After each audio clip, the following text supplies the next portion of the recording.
नमस्ते किसान भाइयों, आप सबका फिर से स्वागत है आपके अपने चैनल पे। मैं आपका शुभचिंतक मिथुन मिर्धा। अगर चैनल पे नए हैं तो सब्सक्राइब कर दीजिए, जिससे जो है खेती किसानी से जुड़े हुए वीडियोस आप तक सबसे पहले पहुंचे। आज का जो हमारा वीडियो रहेगा वो रहेगा यूरिया का विकल्प क्या है, या हमें यूरिया नहीं मिल रहा है तो हम अपने धान के खेत में से क्या डालें जिससे जो अपना धान सुरक्षित रहे और साथ ही में जो है उसमें क्लोरोफिल की कमी ना हो, हरापना बने रहे। तो इस वीडियो को अंत तक जरूर देखिएगा, जिसमें जो है मैं वैज्ञानिक रूप से किस प्रकार से जो है हम यूरिया के विकल्प को अपने खेत में डाल सकते हैं, या किस किस तरह जो है वो अपने खेत में सुइटेबल रहेगा कि नहीं रहेगा, ये सारी चीजें जो है हम निष्कर्ष निकालेंगे। लास्ट तक वीडियो का जरूर देखिएगा।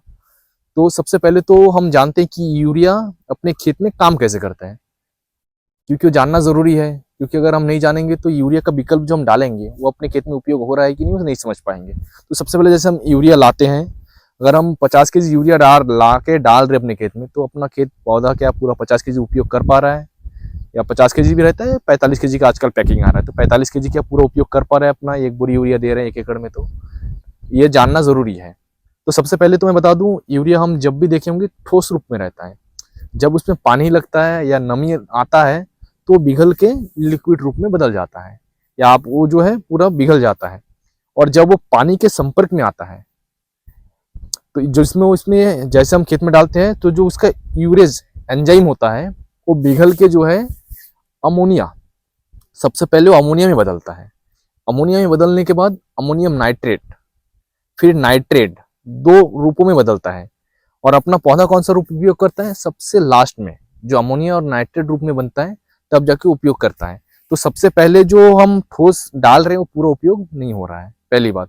सेकेंडरी क्या हो जाता है, जब वो इतनी सारी क्रियाओं से गुजरता है तो क्या अपना नाइट्रोजन की जितनी मात्रा हम उसमें एक्सपेक्ट कर रहे हैं तो उतनी मात्रा रह पाएगी लास्ट तक, ये तो आप समझ गए हैं। जब हम सोने को पिघलाएंगे लोहे से तो उसकी जो शुद्धता है वही बचेगी ना, बाकी जो उसके साथ कचरा जो मिला हुआ था वो सब निकल जाएगा।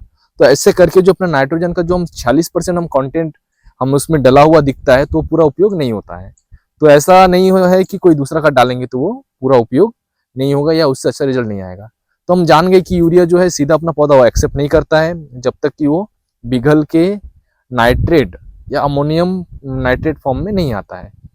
अमोनियम फॉर्म से फिर अमोनियम नाइट्रेट में आता है, फिर नाइट्रेट में, माने लगभग आपका पहला तो हो गया एंजाइम, यूरेज एंजाइम बदलता है अमोनिया में, फिर अमोनिया से आपका अमोनियम नाइट्रेट और आपका इसमें नाइट्रेट में। तो ये आपका मान लो लगभग 3-4 क्रिया हो जाता है।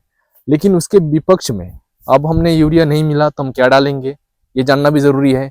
जैसे कि आपको मैं इस वीडियो स्क्रीन में दिख रहा होगा कि एक जो है पीला खेत है और एक जो है ये जो है हरा खेत है। तो क्लोरोफिल ही अपने को चाहिए और अपने खेत में नाइट्रोजन की जरूरत बहुत ज्यादा होता है धान के खेत में। तो अब जो आपका अमोनियम सल्फेट है वो कैसे काम करेगा, इस चीज को भी जानना जरूरी है। अमोनियम सल्फेट कैसे काम करेगा, जैसे मान लीजिए आपने उसको डाला खेत में, वो तुरंत उपयोग कर लेता है। अमोनिया जो है ना वो जड़ से उपयोग करता है, और जब वो अमोनियम नाइट्रेट या नाइट्रेट में बदलता है पानी के संपर्क में आके, तो पौधे का जो तना है वो भी उपयोग करने स्टार्ट कर देता है। लेकिन जब आप अमोनियम सल्फेट खेत में डालते हैं तो इसमें 2 काम होता है। पहला तो आपका फंगिसाइड जो है उसको कंट्रोल करता है, क्योंकि उसमें सल्फर की उपस्थिति रहता है 24% और नाइट्रोजन जो है 21% रहता है। तो आपका 2 चीज की पूर्ति हो रही है। और हम जितने भी दाने वाले हैं, अनाज वाली फसलें हैं, उसमें सल्फर का कंटेंट होना जरूरी है, क्योंकि उससे जो है दाने का अच्छा भराव होता है। फिर आपका फंगस को रोकता है वो, क्योंकि सल्फर एक कॉन्टेक्ट फंगिसाइड है।